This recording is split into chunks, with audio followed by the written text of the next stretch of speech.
Well, ladies and gentlemen, saya memasuki area daripada golfers kita yang jadi champion dalam event Governor Cup, yaitu Pak Saiful. Sebentar lagi kita akan jumpa dan bicara tentang what is golf all about. Okay? Thank you. Juara turnamen Piala Gubernur Jawa Timur yang diikuti dari beberapa provinsi.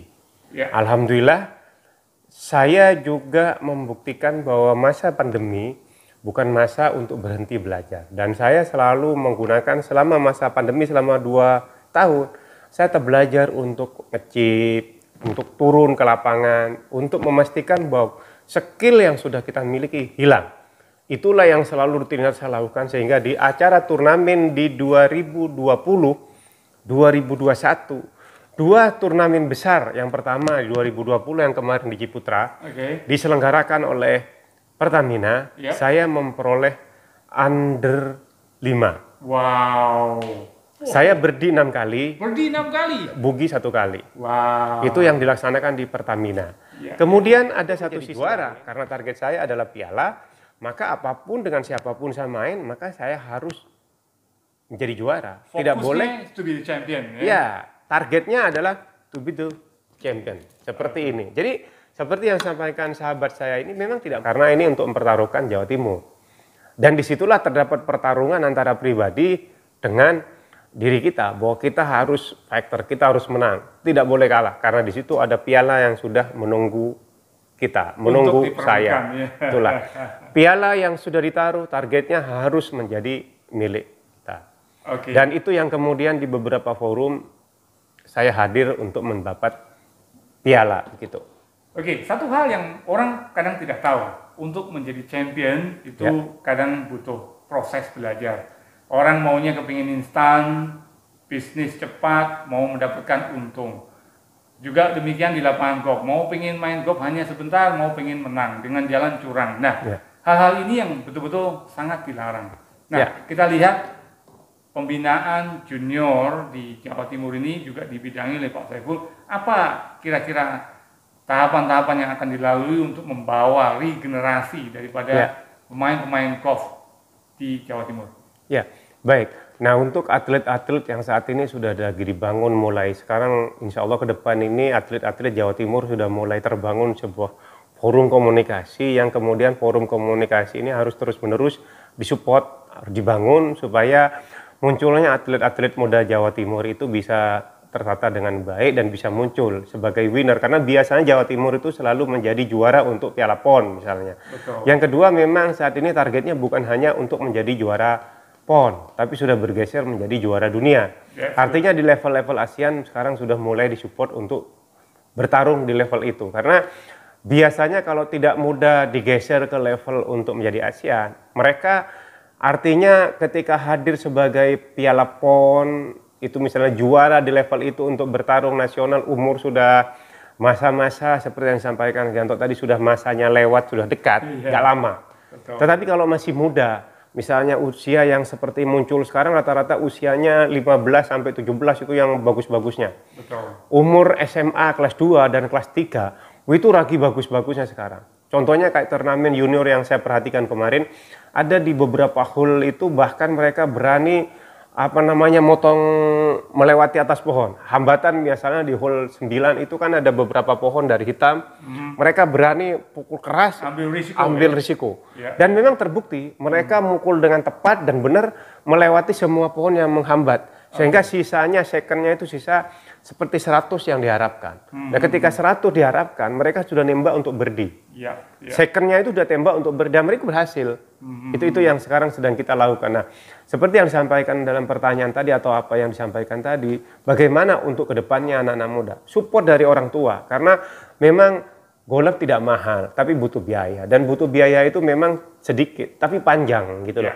Nah, untuk yang panjang itu butuh proses. Nah, disitulah diperlukan sikap orang tua untuk hadir memberikan support kepada junior-juniornya. Yang kedua yang kami lakukan adalah kerjasama dengan klub-klub. Klub olahraga harus memberikan biaya yang ringan buat atlet-atlet, support fasilitas. Yang kedua buat klub-klub tempat driving. Begitu juga. Jadi Di klub-klub itu sekarang sudah dibangun sistem akademi pendidikan golf untuk atlet-atlet muda. That's good. Yang saya sampaikan lagi begini, klub itu kan seringkali tidak mau memberikan penghargaan buat atlet-atlet muda, bahwa pelatih harus bayar, harga sewa juga mahal. Tapi dengan turunnya PGI, pastikan bahwa pelatih tidak perlu dibayar. Yang kedua, harganya juga harga pelajar. Dengan begitu, itulah bantuan kita berikan. Yang kedua, kita juga mencari sponsor supaya membeli bola yang sudah akan ditaruh di Geraha atau di Bukit Darmo itu ada sekitar 5.000, yang itu jika dipakai atlet free memakainya. Wow, that's good. That is good. Itu yang sedang dilakukan. Karena pada prinsipnya bentuk support apapun dari semua kalangan sangat diperlukan untuk pembinaan generasi penerusnya. Ya. Ada kendala juga kadang-kadang kalau dulu para atlet itu bisa dibilang tumbuh berkembang dari pengalaman bermain saja, sehingga banyak caddy yang keluar jadi pro tetapi knowledge-nya mungkin masih kurang. Pak Salehul ini juga punya background knowledge yang bagus. Nah, biasanya kala-kala sepi atau senggang, buku apa yang sering dibaca sehingga bisa memberikan motivasi kepada pemuda agar mau baca dan banyak literasi yang mesti harus dia konsumsi, tidak hanya melihat game saja, tapi mesti harus punya produk knowledge yang bagus. Ya, saya begini, karena saya kurator, saya sarjana hukum dan pengacara, saya memberikan contoh kepada mereka bahwa berkuliah itu tidak ada batasnya. Ya. Lulus sebagai sarjana itu belum selesai, Anda harus mengambil spesialisasi. Misalnya Anda orang ekonomi, Anda harus mengambil magister manajemen. Tujuannya Anda mulai berlatih bagaimana memanage, entah itu sebagai accounting, entah itu sebagai manajemen. Itu yang saya lakukan. Karena saya lulusan sarjana hukum, saya ajak untuk rata-rata mengambil spesialisasi. Misalnya, bagi yang ingin cita-citanya ngambil magister kenotariatan. Bagi yang menjadi ahli di bidang peradilan, ngambil magister hukum. Nah, saya sendiri beri contoh bahwa seperti saya sebagai lawyer, saya selalu membawa hukum acara pidana, acara perdata, yang itu intisari dari persoalan saya tangani tentang kepailitan. Problem-problem besar sekarang yang terjadi itu problem kepailitan. Kenapa? Sistem masa pandemi ini banyak perusahaan-perusahaan yang tutup buku, tanda petik itu bangkrut. Harus ada mekanisme direstrukturisasi prosedur pembayarannya. Tidak semua orang bisa. Disitulah saya mengambil lisensi terkait pendidikan kurator. Supaya apa? Memiliki skill di bidang kepailitan. Di samping itu saya juga menjadi contoh. Ini loh, Hakim Agung yang juga hobinya golf luar biasa. Pak Arifin Tumpak ini salah satu ketua Mahkamah Agung yang memiliki skill golfnya luar biasa. Skill handicap juga. Dan kemudian memang beliau pernah tugas sebagai Hakim Agung, dilaksanakan turnamen ALA untuk memperebutkan piala Ketua Mahkamah Agung Indonesia. Dan itu bukan menjadi piala sembarangan. Piala yang dihadiri oleh para yuris se-Asia. Dan alhamdulillah kebetulan yang menjadi juara waktu itu salah satunya adalah saya. Luar biasa. Dan saya bilang tadi, buku-buku ini adalah sebagai wacana dengan sebagai forum untuk selalu belajar. Memang anak-anak kita sekarang itu seperti tidak perlu buku. Selalu saya katakan apa yang ada di seperti di media Google dan semua sudah ada di situ. Tetapi membaca tetap menjadi sebuah peristiwa yang harus dilalui. Yang kedua, istilah jendela dunia itu adalah buku, tidak boleh dilupakan. Yang kedua, memang harus belajar nulis. Belajar nulis. Anak-anak kita sekarang ini kan merasa tidak perlu karena semua sudah sistem digital. Sehingga kurang literasinya. Nah, bahasa menulis itu sekarang, kenapa? Karena saat-saat tertentu memang kita harus menulis. Latihan menulis itu sebenarnya hampir sama dengan latihan golf. Tangan itu harus dilatih, menulis. Sama dengan kalau kita tidak belajar menulis, kita juga tidak bisa menulis. Dan ketika saat kita diperlukan untuk memberikan tulisan-tulisan yang menurut kita, misalnya anak-anak muda sekarang jarang nulis, sehingga ketika suruh nulis gak bisa kebaca orang.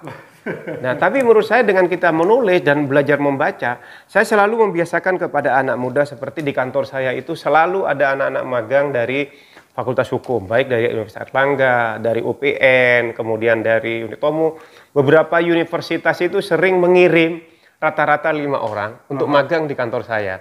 Karena mungkin di jajaran para dekanat mereka tahu bahwa kantor yang menerima dan bisa mendidik anak-anak muda mahasiswa-mahasiswa itu untuk hadir setelah lulus mau kemana. Rata-rata alhamdulillah saya memiliki sebuah komitmen bahwa memberikan ilmu kepada yang lain itu akan menjadi ilmu yang bermanfaat. Kalau ilmu yang sudah bermanfaat itu akan kita memperoleh pahala yang juga berkepanjangan. Jariah ya? Jariah. Apa itu ilmu?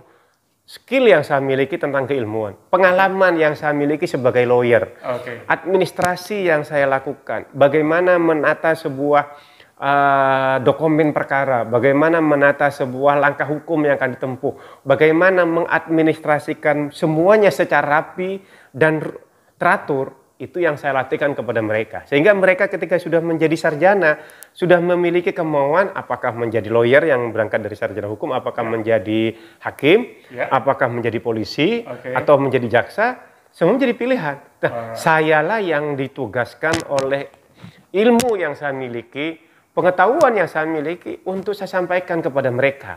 Agar ilmu yang saya miliki, pengetahuan yang saya miliki menular ke mereka. Bukan penyakit-penyakit yang seperti negatif yang kita tularkan. Tapi di golf sama juga.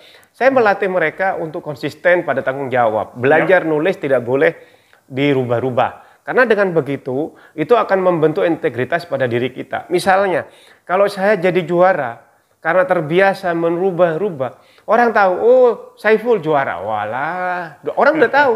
Karena image kita, image itu kan harga mahal. Betul. Makanya katanya orang, image, merek, itu harga mahal.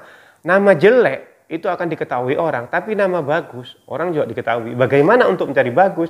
Ya kita tunjukkan bahwa kita memiliki skill. Bagaimana caranya? Di PGI lah saya menata, membina, mendidik agar muncul sebagai orang yang memiliki integritas, memiliki jati diri, dan terbuka. Kalau orang sudah tidak memiliki integritas, tidak memiliki jati diri, bahasanya gak ada harga diri, mau jadi apa? Dan terbuka, kita tunjukkan bahwa saya adalah advokat. Inilah kantor saya, inilah kemampuan saya, inilah saya. Tetapi bagi orang tidak menunjukkan siapa dirinya, muka ditutup, siapa dia? Nggak tahu. Kalau bagi lawyer itu kan harus ditunjukkan bahwa kita memiliki skill. Kita memiliki skill, kemampuan, memiliki jaringan, memiliki semua hal yang dibutuhkan jadi lawyer kita miliki. Caranya gimana? Ya nunjukkan. Demikian juga golf. Yang harus saya lakukan bagi yang sudah amatir itu memang harus sering main. Supaya apa? Nggak sekedar bermain, tapi dengan bolehlah ngikuti kegiatan-kegiatan, turnamen-turnamen yang diselenggarakan oleh siapa, tapi nilai jati diri harus dimiliki. Gitu. Golf itu ada beberapa banyak berbicara tentang game of sport yang selalu ada gentleman game. Tapi ada juga orang berbicara game of learning forever. Nah, inilah filsafat yang mungkin juga bisa dikatakan golf bagian dari kehidupan yang perlu kita amati dan kita terus belajar. Pesan untuk para junior atau anak muda, kira-kira apa 3 kata yang mesti harus kita jalankan? Ya, yang harus disampaikan buat anak muda, 1, percaya diri, confident. Yang kedua harus konsisten. Yang ketiga itu harus memiliki universal, karena dia akan berhubungan dengan semua orang. Jadi terbuka buat dia, harus bisa diterima oleh semua orang dan bisa berkomunikasi dengan seluruh golf dimanapun berada. Networknya tadi. Jadi yang saya katakan tadi, kalau dia sudah memiliki jati diri, ya toh dia juga memiliki motivasi untuk menjadi besar, networknya sudah terbangun. Karena begini, di golf itu kan sistem kedepannya setelah selesai golf terus mau kemana? Banyak orang-orang yang sekarang setelah selesai menjadi pro, nunggu bagaimana menjadi pelatih. Nah, network yang harus dilakukan adalah, tadi yang saya katakan tadi, dia harus bersifat universal, diterima di semua lingkungan dia berada.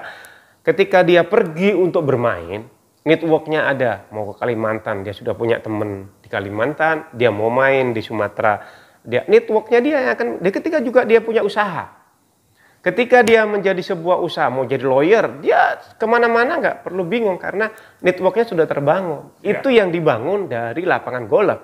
Gitu. Kalau olahraga lain menurut saya tidak seperti golf. Kelebihan golf di samping alamnya tidak ada yang sama di seluruh dunia, juga network yang terbangun dari golf itu luar biasa. Dan saya merasakan betul karena organisasi saya bisa jalan dengan baik, profesi juga bisa berjalan dengan baik. Salah satunya juga terlihat dari mekanisme yang dibangun di lapangan golf. Oke, ladies and gentlemen, kita tahu pada periode tahun 2000-an golf tidak begitu banyak junior yang tumbuh. Tapi kali ini junior mulai banyak tumbuh dan mulai masuk ke ranah kompetisi profesional. Nah, di ranah profesional pertarungan akan semakin ketat. Untuk itu kita mesti harus bangun pondasi dari awal, dilatih dengan baik, dengan progres step by step. Tidak mau instan, itu betul ya? Ya, betul. Jadi harus mulai berjuang, harus mulai berlatih, dan juga harus bangun networking. Ya. Oke, ada istilah kalau zaman dulu itu Sri Mulat, kita agak sedikit humor supaya agak relay karena supaya berimbang.